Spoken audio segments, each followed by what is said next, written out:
Cleveland. The Cleveland Browns have selected multiple players in the second round of the 2025 NFL Draft. Matt, first of all, how you doing, buddy? I'm wonderful. Finally back home to lovely Cleveland, Ohio.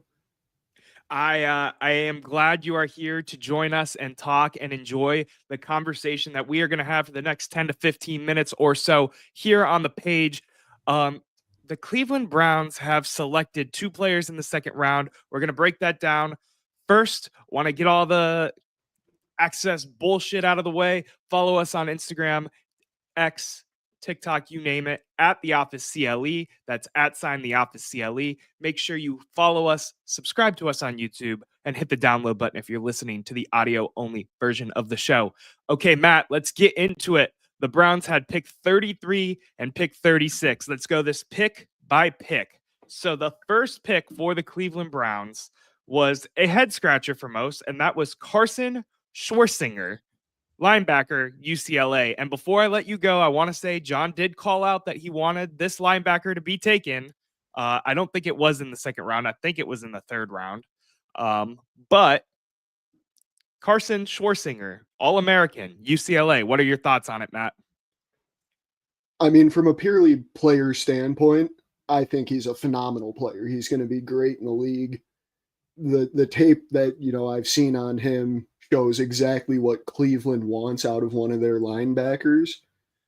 I think he's going to be a phenomenal asset to this defense. However, it does have me very disheartened and very scared for another player on the Cleveland defense. And that's JOK. He was shown to be returning to the facility. That he was even pictured working with an exercise band, but I am nervous too that they went this high with linebacker that it might be an insurance pick on the fact that they are worried about JOK. Carson, I'm not going to try to keep repeating his last name. Carson is a good linebacker. He is a solid linebacker. He's a great grab here. No character concerns, none of these other issues with some of these prospects, no injuries that are currently kind of sitting up there. Carson is an interesting ad. I think we were all expecting offense in the second round and third round with all of these picks. So it's interesting, but it does feel very Andrew Berry-like, for better or for worse, going with the best player probably they had on their board for this pick at that area and taking him and moving forward with it. What else are you thinking on a linebacker as opposed to, say, a quarterback or a wide receiver or at this point, because we didn't know that the pick was going to be a running back next, a running back, an offensive tackle or guard? What really throws you off on that, Matt? I mean, honestly, I don't really hate the pick positional wise. I think looking at especially our linebacking core post JOK injury, that was one of the ugliest, rooms we had, at least in my opinion. There was a lot of ugly rooms in Cleveland last year, don't get me wrong. Yeah. There is a lot of ugly rooms in the offense, and that's what I think is still scaring us at this point in time. For those who are watching after the fact, these are live, raw reactions. I literally ran from my couch over to my desk to talk to Matt. Go ahead. I didn't mean to cut off your take, Matt. I think one of the other things to kind of look at here, specifically with this year's draft, is the offensive talent pool. At least in my opinion, I'm no pro, is significantly deeper than the defensive talent pool. So I definitely think this was, the Andrew Berry-esque move, as you said, of, hey, this guy's going to be good. Even if he's a late second round-ish pick, we're not picking there. We're not missing this guy. I think there's probably still 4 or 5 offensive linemen left in this draft that I think can be high-quality starters. There's still probably 3 receivers left on the board that are very high quality. Luther Burden, for example. I kind of wanted us to go there, truthfully, but I mean, I don't hate the pick. I do see why some people are upset with different position groups being maybe a bigger need. But I think when you look at, pick value compared to other linebackers in this class, he's pretty much the last one left, unless there's a hidden gem down there. It's really interesting to me too. While you were giving the rest of your thoughts, I was looking to see if Carson even took a top 30 visit with us. I know top 30 visits don't always matter, but he didn't even take a top 30 visit with us. And what was basically considered by most to be a second first round pick that we knew we were going to have no matter what in this draft, potentially, unless they were going to give it up for Cam Ward. I don't know if you heard that. The Browns tried to give a good package to move up one spot to take Cam Ward last night. That was something that happened. It's just, it's interesting. I feel like my catchphrase for this draft has been, it's interesting, because I am still taken aback that they took a linebacker that I think is a little bit of a reach. I think he's a good linebacker, don't get me wrong. But at 33, I thought there was a chance for them to get him later on, whether that be a trade up or maybe even fell to him in the third round. But hey, we'll have to wait and see. Hopefully, this isn't a bad sign for JOK, and this is just a player they really liked and they wanted to co-sign it. But Matt, we have a player that we want to talk about way more. No offense to Carson. I hope he does great in the orange and brown. I support all of the Brownies. But you know who I support just a little bit more? Buckeye Brownies. And the Browns have selected Quinshad Judkins, running back from Ohio State. I've had him mocked in multiple of my mock drafts in the third round. I think he is the perfect fit for a new running back for the Cleveland Browns, not just because of the fact that he's an Ohio State running back, but he has the build, the running ability, the lack of wear and tear on his body to be a bell cow back in the AFC North. What were your reactions when they finally picked Quinshad Judkins? Fully honest, I accidentally spoiled the pick for myself by opening up Twitter like before the Seahawks pick was even announced, and I see breaking Browns have selected, and I started running around downstairs like a little kid. I was so excited. I think the key here, because you're seeing online, at least for me, a lot of people are upset we went Quinshon over Travion. I do think it's a 1A to 1B type scenario. I think the key to look at here, though, is we play in the AFC North. Think of every elite AFC North running back currently or through history. They're big-bodied, bruising backs. You don't have the shifty back in the AFC North outside of Le'Veon Bell. I'm not a non-ball knower, I promise. But it's way more common to see a bruiser succeed in the AFC North. And I think that's exactly what we were looking at between the two. That's the decision we made. I love it. I think that might even be my next jersey, to be honest. Yeah, Judkins is a jersey I'm thinking about as well, especially because I have a Nick Chubb hanging up and he is still not signed back to the Brownies. I did see Mary Kay Cabot.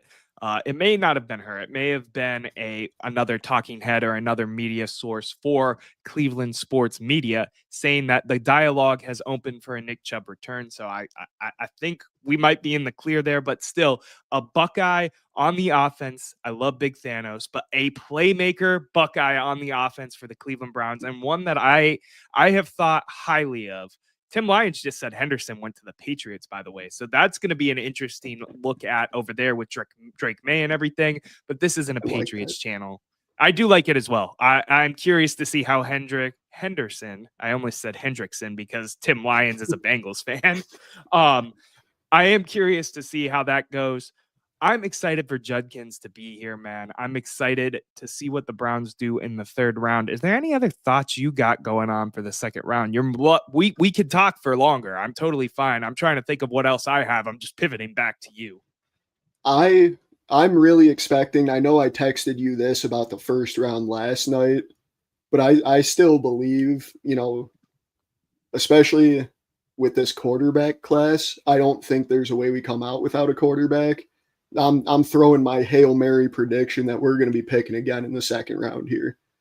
You think they're going to pick in the second? I don't. I think they're going to stay put and use both of those third round picks as they see fit and just roll with it. I think they like the fact that they ended up having 5 top 100 picks in this draft, that they can add 5 key players to this team when they weren't looking at that initially. And they got moved out of some of those later rounds with some of the trades, the pick swaps they had with the Texans, and then some of the swaps they had going on during, of course, the blockbuster Jaguars trade that happened yesterday. Matt, grade the Browns' second round as it stands right now before we go back to watching the draft, and then we'll come back and react when the whole thing is said and done. Whew. That's a tough one because it's hard not to grade with my heart in the sinking pit of feeling that JOK is a serious issue right now. But looking purely at the players we drafted, I'm going to have to give it a B. I don't think I can push it to a B+, but I don't think it's a B-. I do think Carson might have been a touch of a reach. Like we've said, though, I don't hate the pick. I like the fit for us. Obviously, we both like Judkins. Overall, draft-wise, I know this isn't, an overall draft show, but I missed last night. I think the Browns are killing it. That trade was phenomenal for Cleveland. I loved every second of that. Yeah. I'm still shaken up right now. I have no idea what the Browns are going to do. They threw me for more of a loop with a linebacker, and then Judkins going in the second round threw me for a little bit of a loop. I thought there was a chance he falls to the third round, but I'm glad we snatched up a running back that I am high on regardless. So all the way here for it, all the way here for them to go and do that. I have to give this a C+ though. I was going to go a little bit higher in the heart of hearts. I know it's a C+ in my mind because the linebacker threw me off a little bit, but they're making smart picks in terms of what their thought process is. And I can't fault them for doubling down on their thought process as opposed to buying into the hype that we all have of, oh, Shedeur at number 2 or Travis Hunter at number 2 or whatever the hell we've been talking about on the channel and on other channels, other media sources throughout Cleveland sports that have been just flat out wrong about everything that's going on with this Browns team. Noah the Debbie Downer, how do you even do shows with him, Matt? Matt, how do you even do shows with me? Normally the roles are reversed. I'm the one that's always pessimistic about Cleveland sports, but I got exactly what I wanted. I've been dying on the hill that I wanted us to trade out at 2. I'm so excited right now. I don't think anything can really ruin this draft for me. Unless Nick Chubb signs to the Steelers right now, then I'll probably punch something. Yeah, I'm curious. I want to go back, see what's going on with quarterback. I want to see where Sanders falls because I'm curious. You said Steelers, and I wonder if that's going to come back around in the second round. They don't have a second round pick, though. So maybe the third round. Who knows? The NFL draft is definitely in full swing. Draft season is in absolute full swing. We're going to go back, check out what's going on with the draft for a little bit. We will be back when we think the Cleveland Browns are completely done, kaput, over with making selections here on day 2 to react to the overall third round, talk a little bit more second round need be, depending on what they do. And until then, Matt, you got anything else you want to say to the people? Please go get me Jalen Milroe. You're on the Jalen Milroe train. I think I'm leaning that way too. I think they think he's going to fall to the third and they're going to get a steal of a deal out of one of the most athletic players in here. That's my prediction. Before we come back, we will talk to you guys in a little bit. This is At the Office, a Cleveland sports show. Peace.